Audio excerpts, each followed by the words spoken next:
Welcome back to Mr. Speaker, sir, right here on Multicultural Television, MCTV. I am your host, Kieran Joseph Samaru, and we have had a very interesting conversation with the Member of Parliament for Barataria San Juan, MP Saddam Hussein, speaking on the changes that are imminent with respect to the Tobago House of Assembly elections, which will be held at a date to be announced later this year. Most certainly, the opposition articulating its views on the matter. But we are joined now by another prominent personality, not just prominent in Tobago, but prominent nationally. He is the president of the Tobago Business Chamber.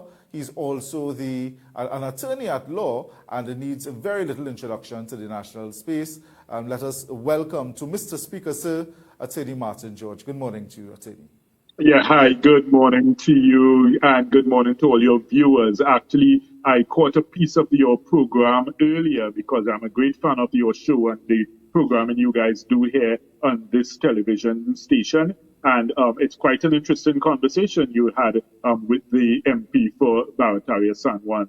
And, you know, at the appropriate point, I would love to add my input to that discussion. Well, let's keep it interesting, Attorney George. We are very happy that you are sparing us a bit of your time and your legal minded this morning. Why don't we get straight into it and ask you, what are your views on what is being proposed for Tobago come the upcoming THA election?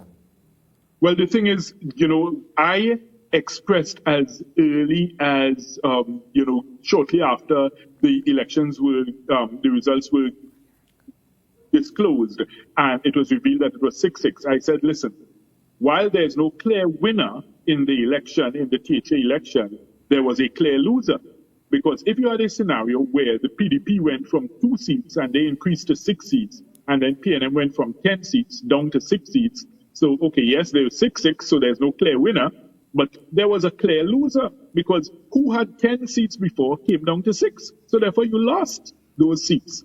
And when I suggested that, look, we need to change the number of seats in Tobago, I proposed and I made it clear in the national space repeatedly, the best number to go for was 13. 13 being a prime number, it is divisible only by itself and 1, so therefore there's no chance of any deadlock such as that ever occurring again. So therefore, in such a circumstance, 13 would have been the best number to increase it to. Unfortunately, we saw where the PNM, they came up with their proposals about 15 seats, and you saw the Prime Minister leading the charge on that. And immediately that they said so, I was all over the media indicating to the nation that, listen, there's a problem with 15 seats, because if you go to 15 seats, where are you getting 3 additional constituencies from? When one considers the demographics in Tobago and the population centers, they are mainly concentrated in the PNM strongholds, which is in the western side of the island. So I said, if you are looking for 3 extra seats, the only place you're going to end up carving them out of is really from the PNM strongholds. So therefore, it really appears to be ab initio, without more, on the face of it. It appears a bit unfair because it almost ends up as if you are carving out 3 extra seats from the red areas on the map. Because if you look at it in red and green terms, when you look at it, the Tobago perspective, the eastern side of Tobago, the large eastern side is all green, the western side is all red. But the western side has the much higher concentration of the population. So therefore, once you're looking for 3 extra seats, you're really going to end up carving it out of those areas where you have the population densities, which are in the red areas. And that presents an immediately unfair advantage to the party that dominates the red. So therefore, you ask yourself, why then was there this determination to go to 15? I mean, I don't want to state the obvious, but it seems clear that it ends up giving an unfair advantage to one side over the other. Whereas if you had gone with 13, then at least it's just 1 seat that's up for grabs, as opposed to 3. 3 gives a decidedly, skewed advantage to one side over the other. You've given us so much in those comments, Attorney George. Number one, you're saying that you advocated and other persons were in agreement with increasing the number of seats to 13. Number two, you're saying that the current number of 15 seems to be quite peculiar and probably designed to give one party an advantage over the next. These are some of the views being articulated, but you are connected on the ground in Tobago. You are connected with business stakeholders and other types of stakeholders. Will this, in your opinion, give the PNM a political advantage, or will it be a shot in the political foot, as it were? I think it does give them an immediate advantage, because you're looking at the areas where they have their strongholds. And if the 3 seats are carved out of those areas, then basically, although you're making the slices smaller, the point is there's still red slices of cake. You know, so you look at the cake as red and green, all right? So in other words, from the red, I am cutting the slices smaller, but the point is each one is a seat. So if you end up with 9-6, then that's the advantage that you get there automatically. Now, in terms of people on the ground, I would think that the population would be aware and would be sensitive enough to be able to see through this. But the problem is that once you have a scenario where you're dealing with, party loyalists and the party faithful who will vote for a party regardless, then even though they may recognize and understand within their hearts that, look, hey, my party ended up getting an unfair advantage, they will still go out and vote for their party. So there would be a tremendous amount of work that the PDP would have to do to try to overcome these obstacles once this is passed in the House. And, it appears that there may be little that the opposition can do in terms of stalling or defeating this. And, I think the government is treating it almost as a fait accompli. So it may be that persons may try to file litigation, but you see, then again, it brings into question the whole issue as to how do you treat with the role of the EBC. Now, the EBC, in fairness to it as a body in Trinidad and Tobago, and this is my view, the EBC has always stood above the political fray. They have always been the ones who have said, well, okay, look, at the end of the day, Trinidad and Tobago has a history and a culture of free and fair elections. And I think, by and large, over the years, despite, you'd have some persons, having their minor complaints, but really and truly, I think the EBC has stood the test of time as an independent, strong institution. I think what they may have been handed here is an unfair play script to start with. Because once there was this amendment that was passed saying, look, increase the number of seats to 15, I think the EBC's hands were tied. Because the point is, as I say, when one looks at the population demographics and you look at where the population centers are in Tobago, there was very little that they could have done in terms of where they're going to get these additional 3 seats from once it has to be that you increase it to 15. If it were just to increase by 1, they may have had a little more latitude. But when you're looking for 3 additional seats and your population centers are mainly in the areas that are red, then, it's difficult to cast blame on the EBC in that regard. Now, in terms of the process that the EBC employed, of course, I know the parliamentarians will go into that in detail and they will examine it during the course of the debate. And if at all the EBC was at fault in any of the way it carried out its processes, then of course we'll have to hold them to account for that. But I think overall, as an institution, I think we as a nation can have confidence that the EBC generally has carried out its mandate to ensure free and fair elections in Trinidad and Tobago throughout. I think that's a very important point, Attorney, because people may not, you said that the EBC was given a difficult play script. There are many people who may not have realized that. Let me tell you, you see, when that happened, it was when the THA Amendment Act was passed in July. So this is, let me tell you, this is a long plot that started since then.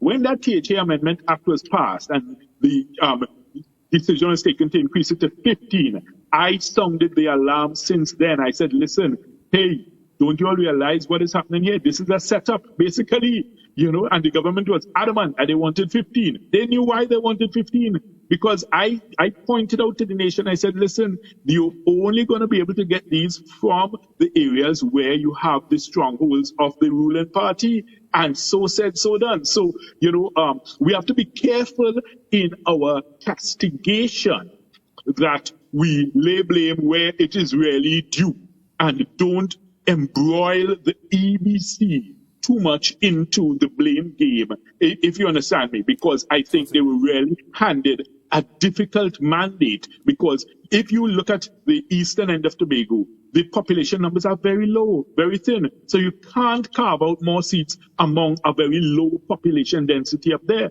But where you have the higher areas of population density, which is in the western side, which is in the PNM strongholds, that's the only place they could have gotten 3 extra seats. It remains a very critical point for me, because we are a country, we will look at the EBC and say, look, the EBC gone PNM, or look, the EBC gone UNC, or the EBC. And I always try to avoid that, because I'll tell you why. It's the easiest thing, and it's a cop-out. It's a cop-out, when you see our political leaders, if they don't like the result of an election, they then start attacking the EBC. We have to be careful. While as politicians, they are free to attack one another, and we have no difficulty with that. They could do that. That's the nature of adversarial politics. We must be careful not to destroy our fundamental institutions in the process.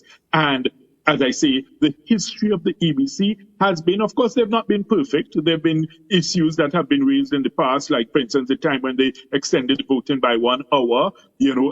People called it a questionable decision, but remember, at the end of the day, the Court of Appeal ultimately upheld that decision as one that was reasonable in the circumstances, So, there have been things that, of course, have raised eyebrows, but I think generally it has been an institution that has really tried to stick to its mandate of being free, of providing free and fair elections for Trinidad and Tobago. While, of course, attorney, we are speaking with President of the Tobago Business Chamber and attorney at law, Mr. Martin George. Mr. George, you spoke a while ago about cop-out, but not only does the term COP apply in the context of a cop-out with respect to the EBC discussion. I know you know where I'm going with this.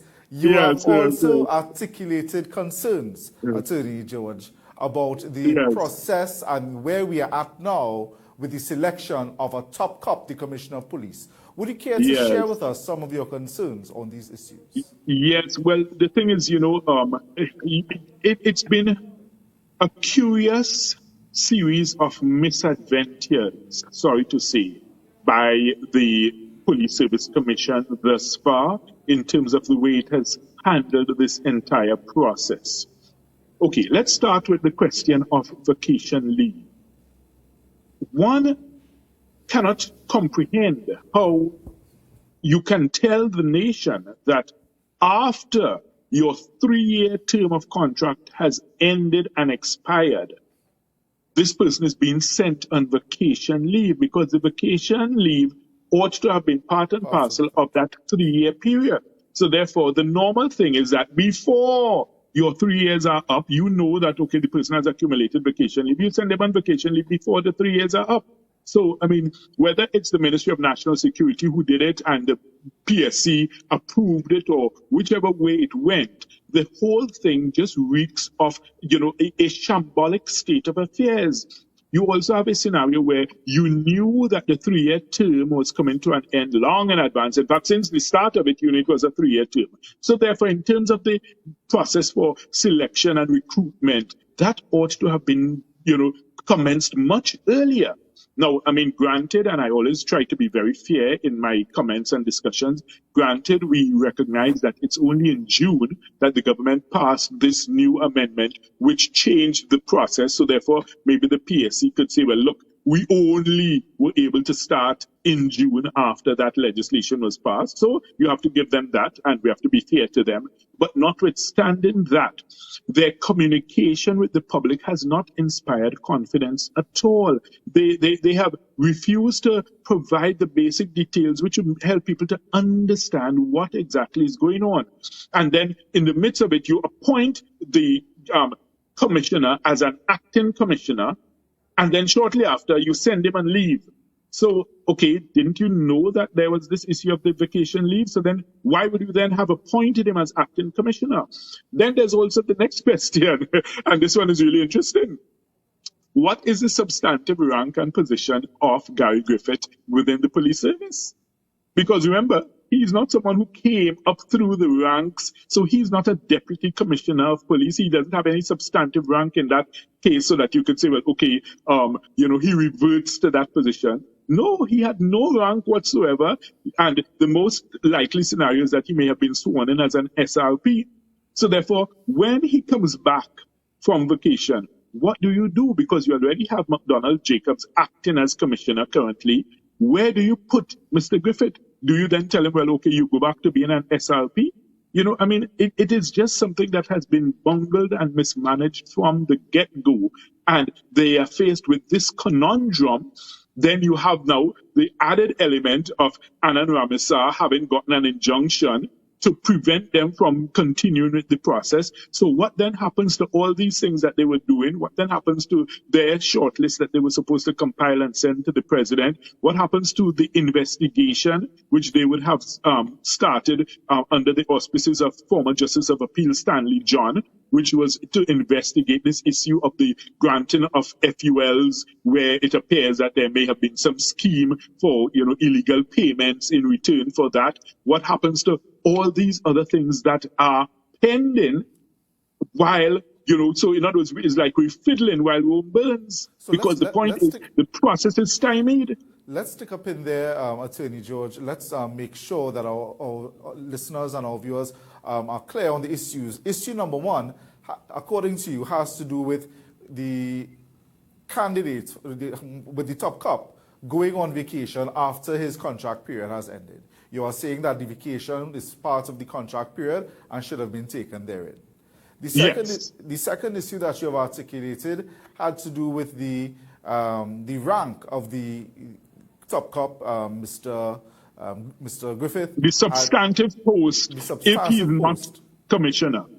Of commissioner. And you are saying that he's acting as commissioner, whereas there are deputy commissioners of police who could have acted as commissioner in the first place without having to go to... No. It's not just that. The point is, what I'm saying is, remember, okay, when he went on vacation, he was acting commissioner. Once he proceeded on vacation, he's no longer acting commissioner. So he's not commissioner, because you say his 3-year term has ended. He's not acting commissioner. So I'm asking, what is he? That is the question, because he does not have any substantive rank or position as a deputy commissioner. Well, I think that if you ask the question, Mr. George, what is he? There are many people who will have kind things to say, and there are some people who may not be as kind as to what is well, he. No, but the thing is, no, it's a serious question, and I will never ever delve into any issue of Mobilang or Bacchanal or any salacious comments. But where exactly does that leave us now, as far as you are concerned, or as far as you can... that's the point, and that's what the PSC has to answer to the nation. Because, okay, so when Mr. Griffith comes back from vacation, where is he going to be within the police service? That's what I would like them to answer. What rank or position is he going to have? Because he's not commissioner, he's not acting commissioner. What rank will he have? And that's a question they have to address their minds to, because the point is McDonald Jacob is acting commissioner because he has the substantive position of deputy commissioner. So therefore, sure, he can act as commissioner. But the thing is, what happens now? They cannot just take Mr. Griffith and put him back to act, It can't work that way. So they have to really find a solution to this problem. What will the impact of this legal action that has been undertaken by Mr. Ramesar be on the process of the selection of a commissioner of police? Well, for sure it will slow down and delay the entire process, because the court has already ruled that it's sometime near the end of October they have to hold their hands until. Then, of course, the matter comes back up before the Honorable Justice Joan Charles. We don't know what decision she may make. She may extend the stay further, so therefore they may be further stymied, and the entire thing is now embroiled and ensnared in controversy, because you can't move forward, you can't move backward. You're caught like a deer in the headlights, and you don't know where you're going. And while all of that is happening, you have an acting commissioner, you have a former acting commissioner who was the former commissioner, who now appears to be neither fish nor fowl, because you don't know where to put him, what substantive rank or position within the service he is going to hold, or what you're going to do with him.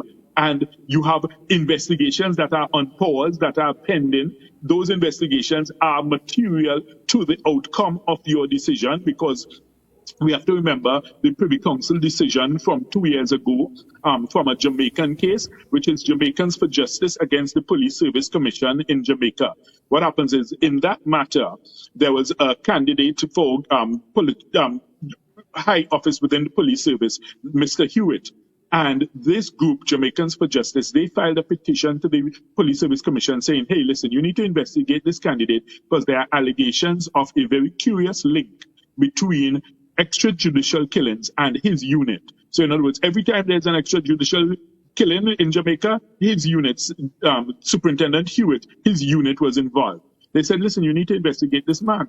The PSC in Jamaica did a very cursory investigation and said, well, listen, we don't have the resources to do any more.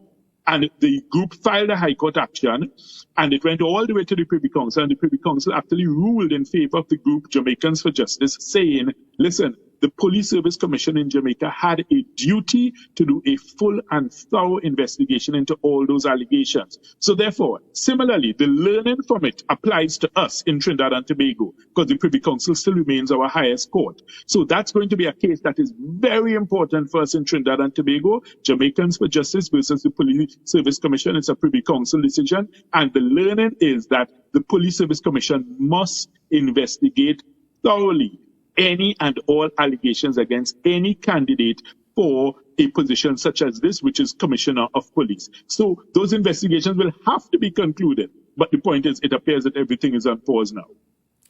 Attorney George, time definitely flies when you are having fun. This is where we have to end our time. I don't even know where the half an hour has gone, but I think that we could have kept you on for and spoken about a range of other issues. Well, yes.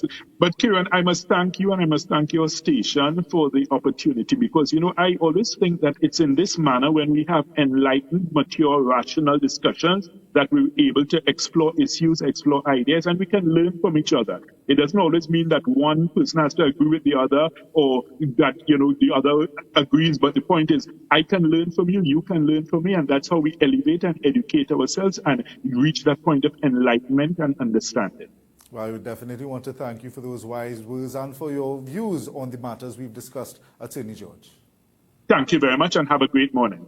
Thank you very much for being with us. That was Attorney Martin George, prominent attorney, but also the president of the Tobago Business Chamber, speaking on a range of issues, starting with the matters pertaining to the Tobago EBC report, which will be debated in Parliament, and also on the ongoing controversy regarding the selection of a Commissioner of Police. Earlier in the show, we had opposition MP for Barataria, San Juan, Saddam Hussein, giving his views as well on the EBC/Tobago/THA election issue. Time certainly flies when you're having fun, and we have had some interesting conversations here, but this is where we have to wrap up this morning's edition of our show. You have been watching Mr. Speaker, Sir. My name is Kieran Joseph Samaru. Stay right here on Multicultural Television, MCTV, and we'll see you next time.